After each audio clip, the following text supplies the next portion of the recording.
Price the Lord. എന്നെ കേൾക്കുന്ന എല്ലാവരിലും ദൈവത്തിൻ്റെ പരിശുദ്ധാത്മാവ് നിറയുകയും ഈ ക്ലാസ് മനസ്സിലാക്കാൻ എല്ലാവർക്കും കഴിവ് ലഭിക്കുകയും ചെയ്യട്ടെ എന്ന പ്രാർത്ഥനയോടെ ഇന്നത്തെ ക്ലാസ് ആരംഭിക്കാം. കഴിഞ്ഞ ക്ലാസ്സിൽ നമ്മൾ പഠിച്ചു നിർത്തിയത് ഉൽപ്പത്തി പുസ്തകം 3-ാം അധ്യായം 4-ാമത്തെ വചനം വരെയാണ്. അവിടെ ഇങ്ങനെ പറയുന്നു, പാമ്പ് സ്ത്രീയോട് നിങ്ങൾ മരിക്കയില്ല നിശ്ചയം. എന്തുകൊണ്ടാണ് പാമ്പ് ഉറപ്പായി പറയുന്നത്?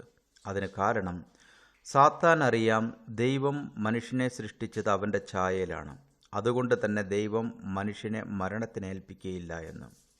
എന്നാൽ സാത്താൻ ഇവിടെ ചെയ്യുന്നത് ദൈവത്തിൻ്റെ നന്മ, സ്നേഹം, സാമീപ്യം ഒക്കെ ചോദ്യം ചെയ്യപ്പെടുകയാണ്.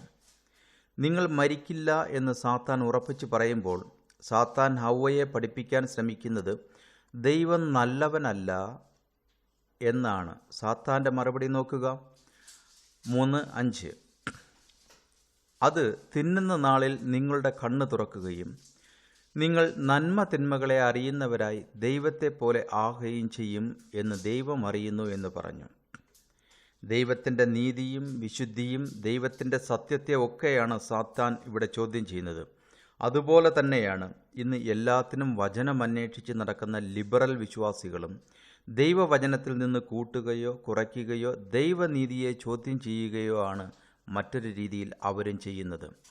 ഹൗവയോട് പാമ്പ് തൻ്റെ കൽപ്പന ഉറപ്പിക്കുന്നു. ദൈവകൽപ്പന തള്ളിക്കളയാൻ ഹൗവയെ സാത്താൻ പ്രോത്സാഹിപ്പിക്കുന്നു. എന്നാൽ സുവിശേഷം പറയുന്നത് എന്താണ്? യേശു അവരോട്, ദൈവത്തിന് പ്രസാദമുള്ള പ്രവൃത്തി അവൻ അയച്ചവനിൽ നിങ്ങൾ വിശ്വസിക്കുന്നത് അത്രേ എന്നുത്തരം പറഞ്ഞു. യോഹന്നാൻ 6:29. മനുഷ്യൻ ഒരിക്കൽ സാത്താൻ്റെ പിടിയിലായാൽ പിന്നെ സംഭവിക്കുന്നത് ദൈവവചനത്തെ ത്യജിക്കുക എന്നതാണ്. ലോകത്തിൻ്റെതായി മാറുക എന്നതാണ് മറ്റൊരു രീതിയിൽ പറഞ്ഞാൽ. പുരുഷനും സ്ത്രീയും ദൈവവചനം നിരസിക്കാൻ പോകുന്നത് നമുക്ക് കാണാം. ഉൽപ്പത്തി 3:6. ആ വൃക്ഷഫലം തിന്മാൻ നല്ലതും കാൺമാൻ ഭംഗിയുള്ളതും ജ്ഞാനം പ്രാപിപ്പാൻ കാമ്യവും എന്ന് സ്ത്രീ കണ്ടു. ഫലം പറിച്ചു തിന്നു, ഭർത്താവിനും കൊടുത്തു, അവനും തിന്നു. യോഹന്നാൻ പറഞ്ഞു, ജഡമോഹം, കൺമോഹം, ജീവനത്തിൻ്റെ പ്രതാപം, ഇങ്ങനെ ലോകത്തിലുള്ളതെല്ലാം പിതാവിൽ നിന്നല്ല ലോകത്തിൽ നിന്നത്രേ ആകുന്നത്. 1 യോഹന്നാൻ 2:16. ഇതിനെക്കുറിച്ച് കൂടുതലായി നമുക്ക് അടുത്ത ക്ലാസ്സിൽ പഠിക്കാം. കർത്താവായ യേശു ക്രിസ്തു നമ്മെ ഏവരെ അനുഗ്രഹിക്കുമാറാകട്ടെ. എൻ്റെ പേര് ബെഞ്ചമിൻ കോശി.